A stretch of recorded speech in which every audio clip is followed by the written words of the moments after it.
Welcome to this information video about the Year 9 options process this year.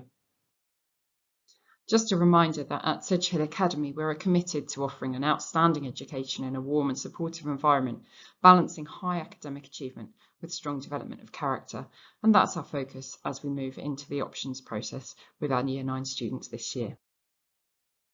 So the options process timeline then began this week in February with the process being launched to students. This will now be followed after half-term with weekly assemblies from different heads of department giving information about what students can expect to study in their subjects if they choose them at GCSE. At the end of next half-term, in March, we will hold a parents' evening. This is on the 21st of March. At that evening, you'll be able to discuss with your child's subject teachers whether they're suitable for the subject and whether it would be a good idea for them to take it. We will also ask you to hand in your options form on that evening, or if not then just the following week. We will confirm the options in the summer term, option choices in the summer term of 2024. After half-term, you will receive the Year 9 Pathways booklet, which contains all the information about every subject that students will study in GCSE in Year 10 and 11. You will also receive by email and a paper copy the Pathways form. This will be specific to your child, and I will talk about the elements of that in just a moment.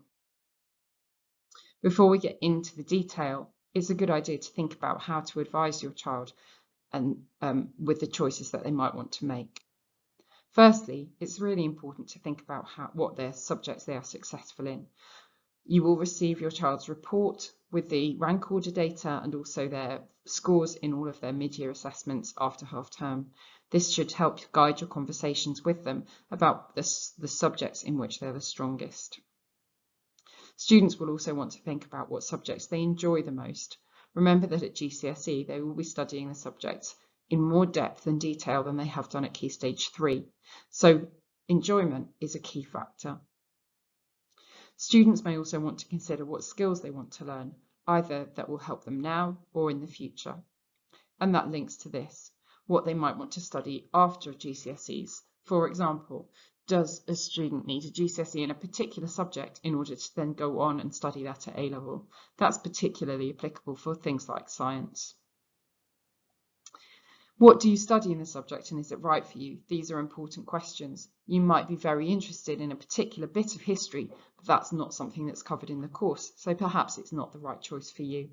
So do talk to subject teachers both before and at the parents' evening in March about what the subjects include. Again, before we get into the detail of filling in the form, it's really important that all parents and students understand that the government recommend that all students study a broad and balanced curriculum until the end of Year 11. This means the government says that all students must study English, maths, science and religious studies or RE.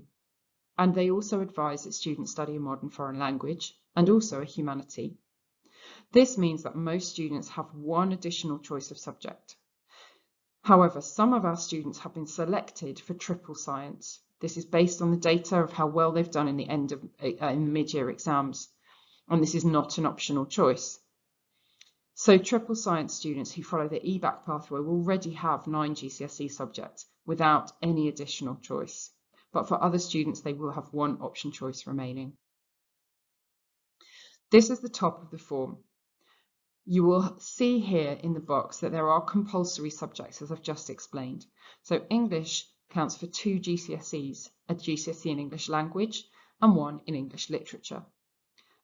Then a GCSE in maths, 2 GCSEs for science. Even though students study biology, chemistry and physics, they will get 2 GCSEs and also religious education. So this brings us to 6 GCSEs. The next part of the form asks students to choose their humanity and their language. You need to choose either history or geography and either French or Spanish. For most students, the language choice will be dictated by what they have studied at Key Stage 3.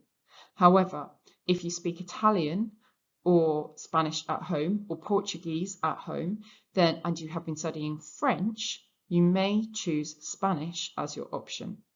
For more detail, please see Miss Steele at school. This is an example of how you would complete this section. So this student has put a tick in the box for history and a tick in the box for Spanish.